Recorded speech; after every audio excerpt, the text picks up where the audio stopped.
Hi everyone, I'm going to show you how to find your child's milestones individual student report, or ISR, in the Infinite Campus Parent Portal.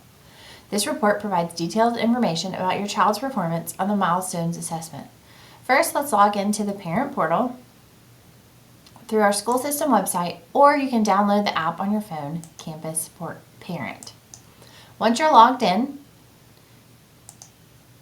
you'll see your students in the middle of the screen. Scroll down on the right side of the screen to Quick Links and click on SLDS Portal. If you're on your phone, this link will be at the very bottom of the page. Now you'll see a drop-down menu and you can select the student that you want to, whose report you want to look at, and then next click the Performance tab. You'll see a blue link that says Georgia Milestones Individual Student Report. Click on it. Now you'll see a list of available reports. Find the year, administration, and assessment you're looking for. Then click on the blue download arrow to the right. This will download the report to your computer. And that's it. You've now accessed your child's Milestones Individual Student Report. If you have any questions about the report or need further assistance, please don't hesitate to reach out to your child's school.